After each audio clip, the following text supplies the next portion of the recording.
Salut Fox, c'est la fin, on se retrouve pour une nouvelle vidéo Lego Review. Aujourd'hui du Polybag dans la gamme Lego Ninjago Dragon Rising sorti en juin 2024, qui était donc offert pour l'achat du set de la ville au tournoi. Le set donc 30675 pour présenté aujourd'hui, le point d'entraînement du tournoi des sources, grossièrement. Et puis vous avez le titre officiel évidemment au tout début de la vidéo, ainsi qu'à la fin. On va tout de suite commencer par les mini-figures. Juste ici, vous avez la mini-fan de Cole Tournoi des Sources, une mini-fan exclusive à ce polybag. Effectivement, toutes les apparitions de Cole dans sa tenue Tournoi des Sources sont apparues avec l'épaulette, chose qui n'est pas le cas dans ce polybag, ce qui n'est pas réellement dérangeant en soi. La chaîne est plutôt pas mal comme elle est actuellement, et donc pièce de cheveux qui donc date de 2017. La tête pareil du film de 2017. Le foulard lui est un petit peu plus récent, en 2021. La figurine de l'Epic Battle Set de Cole, torse et jambes viennent tout droit de la vague de juin 2024.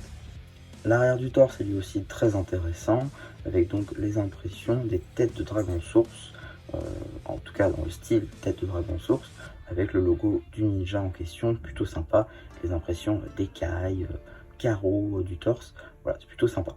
Ici donc première expression faciale, et ici la seconde. En termes d'accessoires, un petit marteau.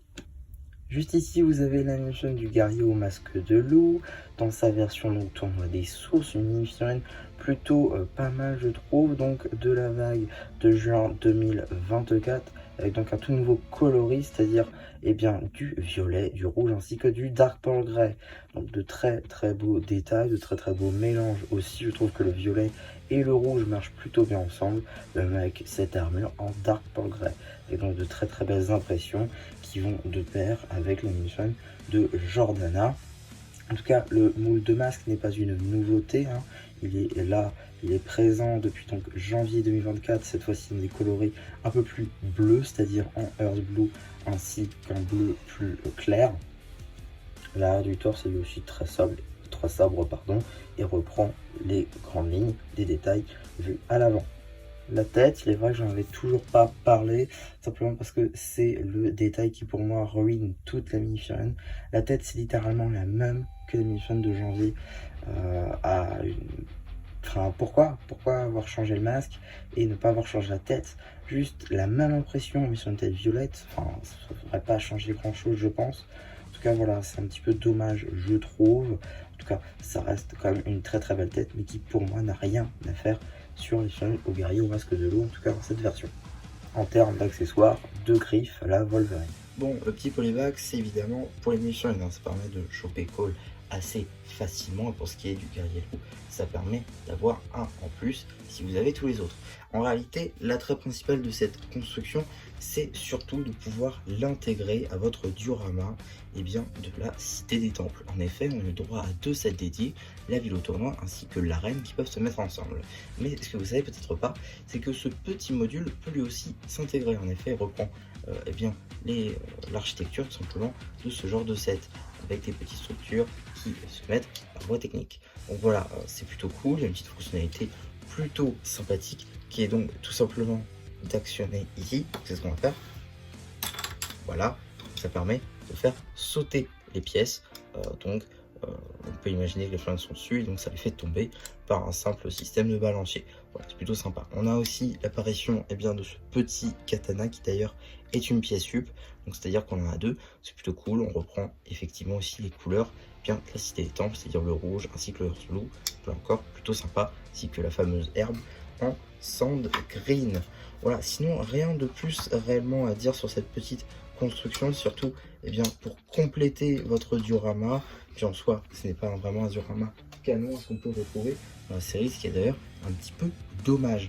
Néanmoins, je ferai quand même un petit short avec les trois ensemble, car effectivement j'ai la reine, j'ai la ville, et maintenant j'ai ce petit polybag, donc je vais aussi pouvoir vous faire une review, une vidéo sur ce diorama. Alors je sais pas si ce sera en short ou en vidéo dédiée, je pense plus en short parce que j'ai pris la décision de faire un short tous les 2 jours. Je vais essayer de tenir ça sur divers sujets différents, en ce moment surtout sur Edit, même si en vrai c'est pas très vrai. Là au moment où j'enregistre, j'ai tourné, j'ai fait le montage de la partie 2 de Legendary Greninja Disrespect.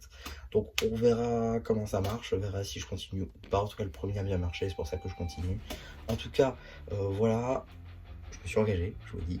Donc vous aurez une petite vidéo le concernant. Mais voilà, en tout cas pour ce petit polybag, c'est à peu près tout ce qu'il y avait à dire. Là encore, voilà. Je vous conseille très honnêtement parce que ça vous permet d'avoir une petite fun de call tournoi en plus, c'est pas négligeable. Ça permet aussi d'avoir donc sa coiffure qui est assez compliquée à trouver maintenant. Un guerrier loup encore, c'est plutôt sympa. Et une petite construction si vous avez déjà l'arène ou la ville et l'arène. Bah, écoutez, ça permet de compléter votre collection, votre construction. Et pour moi, bah, écoutez, c'est un grand oui. C'est sans doute pas l'un des meilleurs Polybags Ninjago, peut-être pas abusé, mais en tout cas un très très bon et qui mériterait d'être plus sur le marché tout simplement parce que c'est vrai que c'est assez compliqué de l'avoir. Je sais qu'il est disponible sur Super Brick, je sais qu'il est toujours offert si vous achetez la vidéo tournoi en store. Voilà, si vous hésitiez à choper la vidéo tournoi, bah, écoutez, je vous renvoie vers votre Lego Store le plus proche qui vous permettra de l'avoir, normalement s'ils ont encore du stock. En tout cas voilà pour ma review sur ce petit polybag, j'espère en tout cas que ça vous aura plu. Surtout n'hésitez pas à me dire vous ce que vous avez pensé de ce petit polybag ou tout simplement de ma vidéo. N'hésitez pas aussi à liker la vidéo, à vous abonner. Et voilà, bah, du coup c'était un Charles qui vous dit bye bye.